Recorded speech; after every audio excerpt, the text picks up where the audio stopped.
All right, so here's a look at my 89 Turbo Trans Am. You know, under the hood, it's bone stock.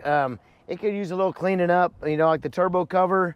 Most guys chrome them, you know, the intake pipe, the alternator, everything looks a little rough. You know, maybe this next winter, I'll take some stuff off here and, you know, maybe repaint the intercooler and maybe chrome some stuff, maybe, you know, powder coat the valve covers, the intake in the alternator, stuff like that. But I bought it. It's raw, and like I said, this thing has 63,000 miles on it. And it's something to look at under the hood. It's just a bone stock Turbo Trans Am 89 model.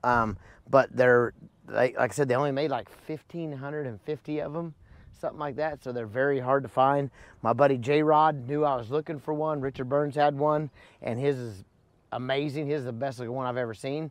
And so his is amazing. So JRod's like, hey man, I'll be on the lookout for you. And he calls me. I'm at a race in Phoenix, in Tucson, and he calls me. He goes, man, I found your car. He goes, but I think it's a scam because the guy only wants $12,500 for it. And I'm like, oh yeah, that don't seem right. But I said, tell him I'll buy it. So he calls the guy, and the guy's like, somebody's already offered me $13,400 or whatever. And I said, done, $13,500, you know. So the guy says, well, if it's really Chuck from Street Outlaws that wants it, then, you know, I'll sell it to him. So I call the guy. We make a deal on the phone. You know, he calls me back. He's got my phone number, so he knows it's me. And he's like, man, I want $100 bills and a t-shirt. So boom, we made the deal happen. I had my buddy Brad Pierce go pick it up while I was traveling and filming. So I kind of bought the car sight unseen, but you can't find these cars anywhere. So anyway, yeah, take a look at this thing. I mean, you know, the first thing, I mean, I put new tires on it. The car, you know, one thing about it, what was really cool about it is the guy gave me, he had all the factory badges. So he has all the brand new turbo badges. He has everything that's on the car right now. He has every one of them brand new in the package. Even the Pace car, the stickers, brand new in the package. What's crazy about this car, it never had the recalls or nothing done to it. It was sold brand new in Toledo, Ohio. I'll have to look on my phone. I have which car it is, what number it is, and I know that means a lot to some of y'all. I cannot remember which car it is, but I have it saved on my phone for that reason. Now I'm gonna find it. Turbo Trans Am. Okay, it was sold.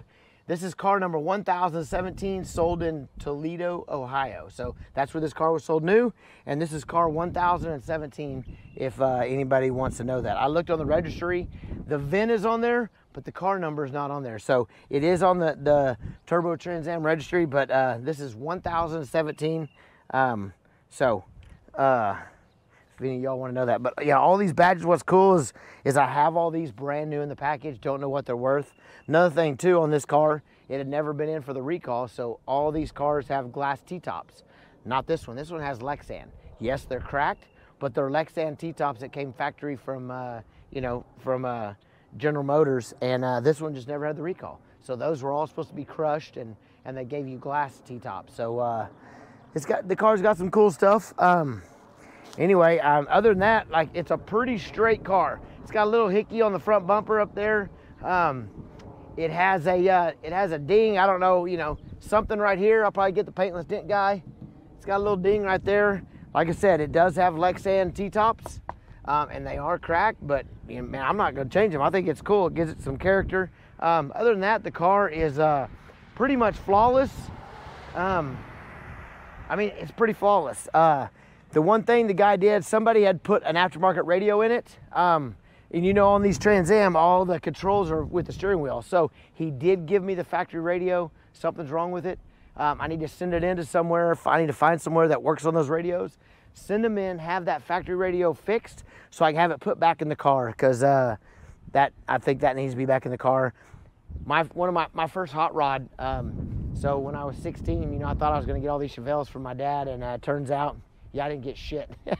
He didn't give me none of his Chevelles. He didn't let me buy none of his Chevelles. So I had a $700 Datsun pickup that was 17 different colors, primered and shit, and I lowered it, painted it, made it a low rider, had, you know, got into stereo systems and stuff. That's back when the old Fosgate was big, you know, and so now we got all the kicker. So, but anyway, cruise Edmond and stuff, not a little low rider, but my first hot rod was an 88 model GTA. So, and I thought this thing was fast, man. I thought it was fast as fuck. Like this, I could outrun anything in Edmond just about, unless it was a race car. And I took the thing to the track and it went like 1530s. It was a turd. So, it was not fast at all. And, but I thought it was fast. It was cool, but it was bright red. I only had the car for about 4 or 5 months. Insurance was like something stupid, like $800 a month. So I couldn't afford that. I could barely afford the car payment. It was like $350 a month. And it was just one of them dumb decisions I made as a kid. I had to have the car. My parents told me not to buy it. I bought it anyway. And like I said, no one would co-sign on the insurance. So I ended up having to get rid of the car. But that was my first hot rod, was a red 88 GTA special edition. There was nothing special about it. It just had special edition stickers on it. So it was kind of cool to find a car. You know, my red one, it was a hard top, didn't have T-tops, and it had gray interior. So that was kind of rare for that one. This one's got the peanut butter interior. Unfortunately, that's how all these are. So it wasn't like I could find one with gray interior or anything. So, but anyway, it's an awesome, sweet car. Like I said, they're really hard to find anymore. You can't hardly find them anymore.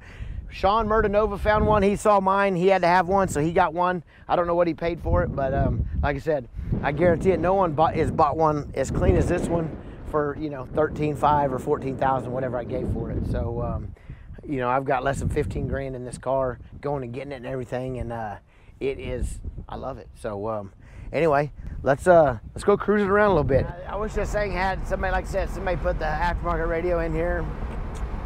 Kind of sucks because it has all the steering wheel controls, was all known back in the late 80s. Like I said, I had an 87 GTA, had all the steering controls, and it was badass. And this one has all, you know, but like I said, someone down the line has taken, took the factory radio out of it, but I still have it. They gave it to me with the car, and so it's a little windy today. So, but anyway, hopefully I can get that radio fixed, get it put back in here, and then have all the stereo controls for the radio. Radio works good. It'd be better if it had the factory radio in it. Seems to be a pretty solid car. Like I said, it needs a little, you know, what I call TLC.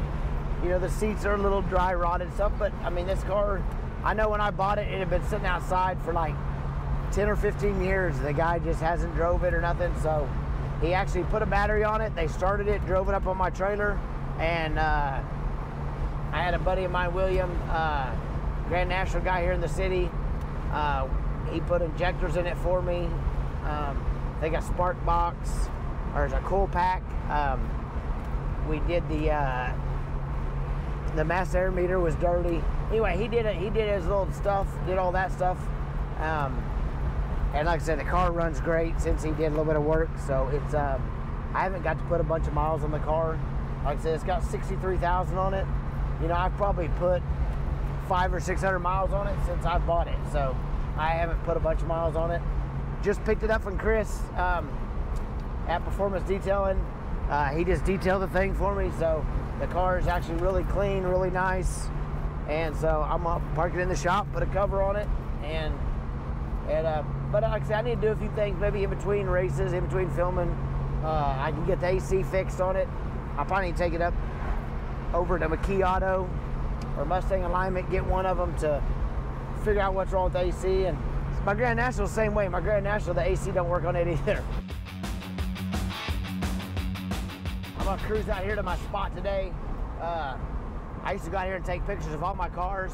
This one I don't trust. I'm not turning it off. I'm gonna take a couple pictures and then I'm gonna roll back. This thing, it seems like every time I'm in a hurry to go somewhere, I turn it off and the subbitch won't start for another hour. And so the starter gets hot, and I don't have a hammer or anything in here where I can beat on the starter while we try to start it. So I'm gonna leave the subbitch running. This is the only stoplight here in Union City, home of the Union City Tigers. Awesome little town. But we have one stoplight, and it's a blinking red light. That's all we have. It's a small town. They don't put up with no shit. They don't put up with nobody, you know, messing around. doing nothing stupid, and I'm not gonna do no burnouts from the stoplight or anything. You can go. It's a blinking red light. Just thought in case you want to know that.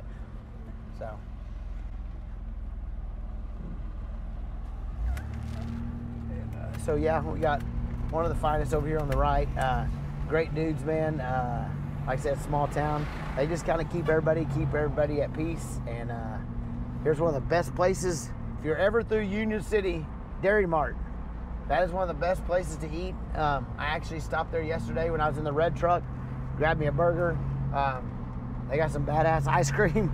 So that is an awesome place to eat. A lot of these truckers that roll through here, a lot of people stop there and eat. They're only open from like, I think 11 o'clock till like 7:30 at night. You know, they're not open, they don't have breakfast, but it's an awesome place right here on 81 and 152 in Union City. And I think there's another one in Tuttle or Minco called Dairy Boy. Same thing, but awesome places to grab you a burger. You won't regret it.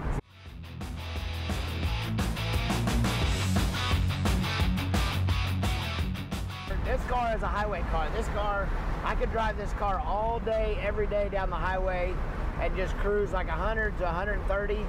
This car just, man, it just runs good. It floats. This is definitely a highway car.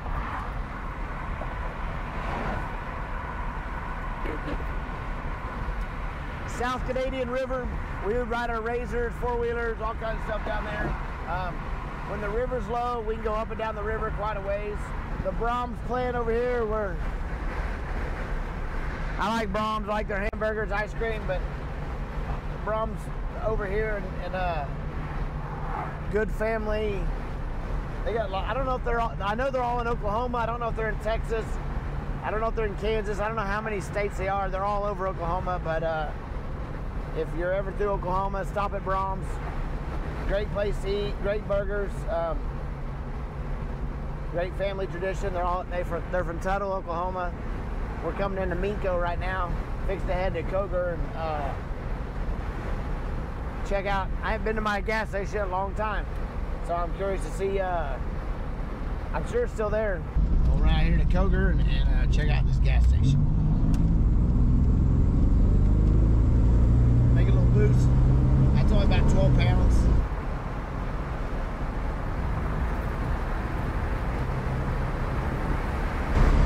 It just rolls out. Make it 10, 12 pounds of boost. I just half throttle it. Running up to about 100.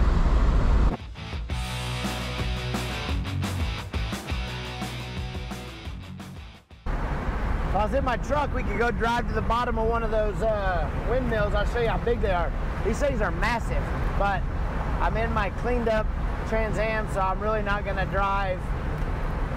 But these things are freaking massive. And these aren't even the big ones. These are like, these here are about half size compared to some of the ones out in on the way to Amarillo, Texas, or in western Oklahoma. So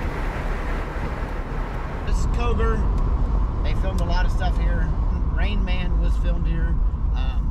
So it's just an awesome little place.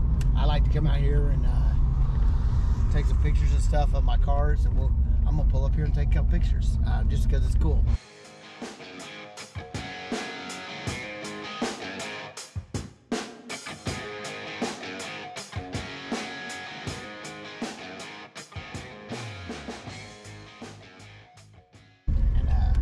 So we'll get out, take a few pictures.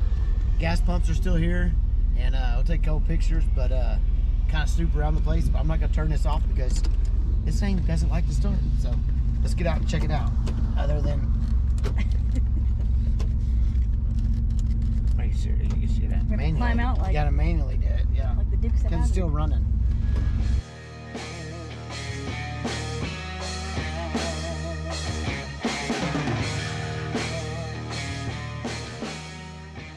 Like a 152. Remember this other road here? I can't remember what it was. This one right here. It's 152.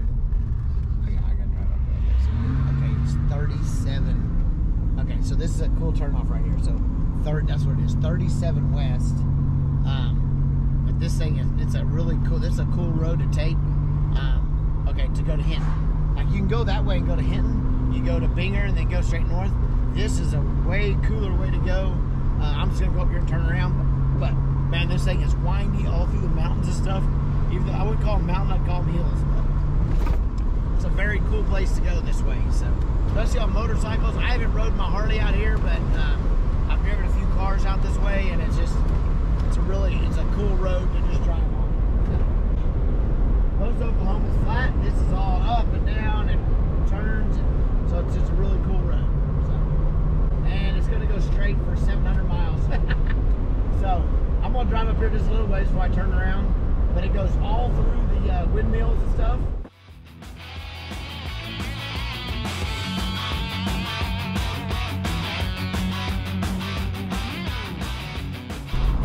Oh, there, he's going to get something too. There he is. There's my buddy.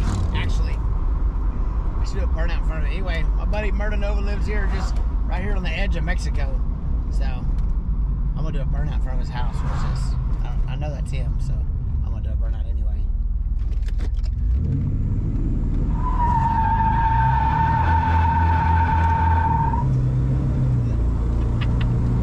So anyway, every once in a while you run into different people. So that was Sean Murdanova. He's going the other way, so I just left him my signature out there on his highway. So anyway, he knew it was me because, like I said, there's only about 3 of these cars, you know, around town. Richard Burns is not going to do a burnout in his in the middle of the highway, and my degenerate buddy Sean has is Chuck. So head back to the shop.